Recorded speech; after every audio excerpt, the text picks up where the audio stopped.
رمضان عزیز جشن سال فرخنده و زیبای شعر مبارک باشد. یک برادر یک زمان سرور کتابخانه خلیلای خلیلی رنج کشیدن، استاد رنجبر باز یک البوم مرتب کردن که در این البوم بخشیده به 30 سالگی استقلال دولتی ما در چندین اوراقش عکس‌های رحمت جان در بهترین ادیبان و عالمان کشور هستند. این هم یک ارمغان است در جشن رحمت جان از جانب برادر عزیز ما رنجبر که اینجا هست.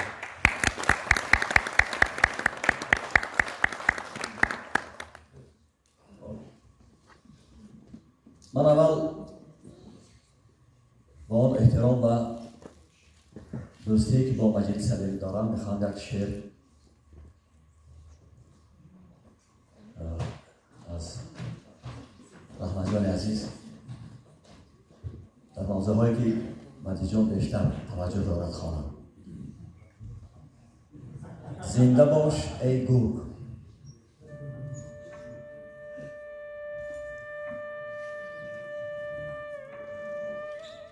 زنده باش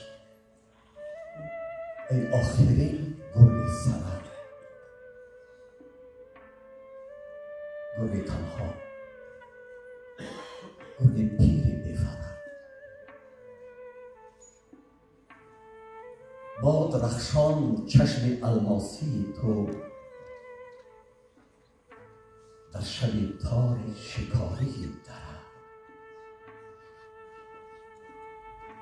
من تو را ای گرگ، ای گرگ بزرگ پاس می‌دارم، ستایش می‌کنم.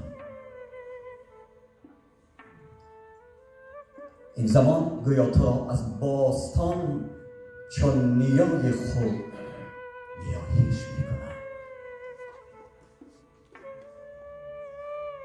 اشک خود را کاش تو مانم دهی، تا مرا از هر بلا دارد نگاه، تا که از دندان کس حفظم کند، تا که از گرگ آدمان دارد پناه، تا که از گرگ آدمان دارد پناه. آدمی هر جا دماغ اشتها همچون گرگ گشنه هر سو می کند.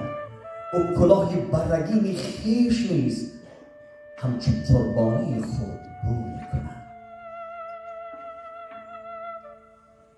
هم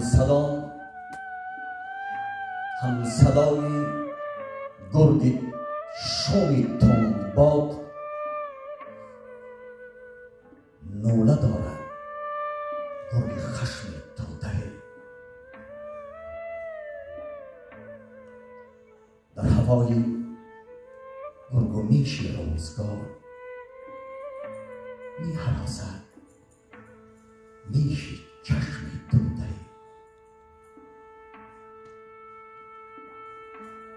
در شگفتم همچو چشم گوسفند، گرچه کس خون از مکی او می مکد،